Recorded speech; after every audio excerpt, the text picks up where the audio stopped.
আসসালামু আলাইকুম, welcome to my channel. আজকে আপনাদের আমি খুব সহজেই ভাপা পিঠা তৈরি করে দেখাবো। ভাপা পিঠা তৈরির জন্য প্রথমেই আমি নিয়ে নিয়েছি চালের গুঁড়া। এখানে আমি চালের ভেজা গুঁড়া নিয়ে নিয়েছি, আর নিয়েছি নারকেল কোড়া, খেজুরের গুড় ও দুধ। এখন প্রথমেই আমি পরিমাণ মতো লবণ দিয়ে চালের গুঁড়া ভালোভাবে মাখিয়ে নিচ্ছি।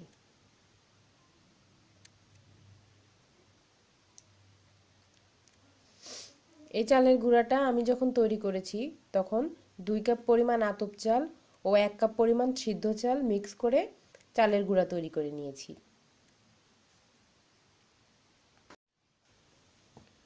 এখন অল্প অল্প করে দুধ অ্যাড করে চালের গুঁড়া মাখিয়ে ঝুরঝুরে করে নেব।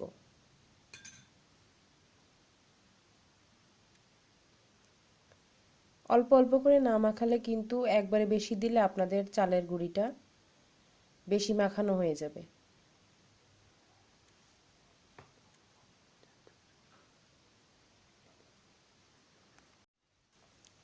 আমার চালের গুঁড়া মাখানো শেষ। এই যে মুট করলে এরকম দলা পাকবে, আর ভেঙে দিলে আবার আগের মতো ঝুরঝুরে হয়ে যাবে। তখন আপনারা বুঝতে পারবেন আপনাদের চালের গুঁড়া মাখানো একদম পারফেক্ট হয়েছে। এখন আমি পিঠার জন্য চালের গুঁড়া চেলে নেব। চালের গুঁড়া চেলে নেওয়ার জন্য এখন আমি এরকম একটি বড় ছড়ানো পাত্র নিয়ে নিয়েছি, আর আমি এরকম একটি প্লাস্টিকের ছিদ্র করা ডালা নিয়ে নিয়েছি। এর মধ্যে চালের গুঁড়া দিয়ে আমি ভালোভাবে চেলে নেব।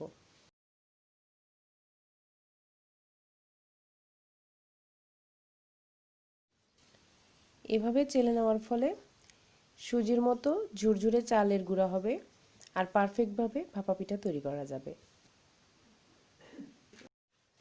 সবগুলো গুঁড়া চেলে নেওয়া শেষ।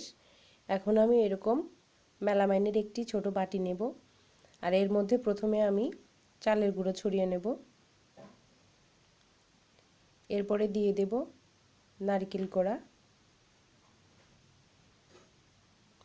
তারপরে দিয়ে দেব গ্রেট করা খেজুরের গুড়। আপনারা এখানে চাইলে আখের গুঁড়ো ব্যবহার করতে পারেন, কিন্তু আমি টেস্ট বাড়ানোর জন্য খেজুরের গুড় ব্যবহার করেছি। এখন আবার দিয়ে দেব চালের গুঁড়া।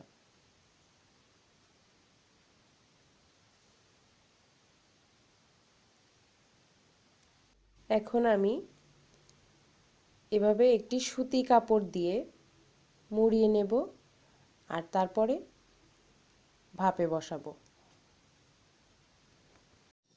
ভাপা পিঠা তৈরির জন্য আমি এরকম পাতিল নিয়ে নিয়েছি। পানির বলক চলে এসেছে। এখন এর মধ্যে আমি পিঠা দিয়ে দিলাম। এখন উপরে আরেকটি ঢাকনা দিয়ে দিলাম।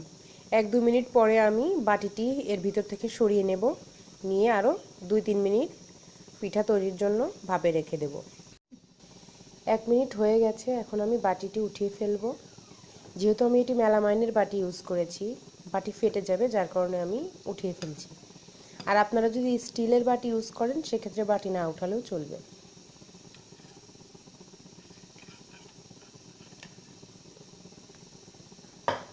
এখন ঢেকে দিয়ে আমি আরও 2-3 মিনিট জাল করব। পিঠা হয়ে গেছে, এখন আমি উঠিয়ে ফেলবো। যেভাবে কাপড়টা সহ একটা বাটির মধ্যে আমি নামিয়ে ফেলছি।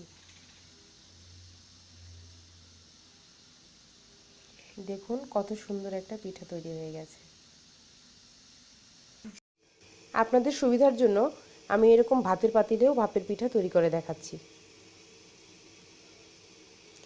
আপনারা পাতিলের উপর এরকম একটি প্লাস্টিকের ঢাকনা দিয়ে নেবেন, তারপরে পিঠাটা এভাবে বসাবেন।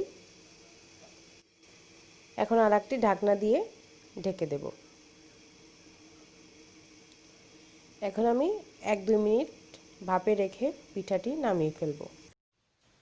সবগুলো পিঠা তৈরি করা হয়ে গেছে। দেখুন আপনারা কত সুন্দরভাবে পিঠা তৈরি হয়েছে। আপনাদের একটা আমি ভেঙে দেখাচ্ছি।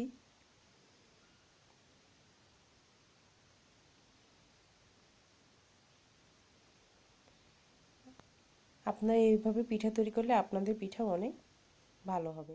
ভিডিওটি যদি আপনাদের ভালো লেগে থাকে তাহলে অবশ্যই লাইক শেয়ার করবেন এবং চ্যানেলটি সাবস্ক্রাইব করবেন।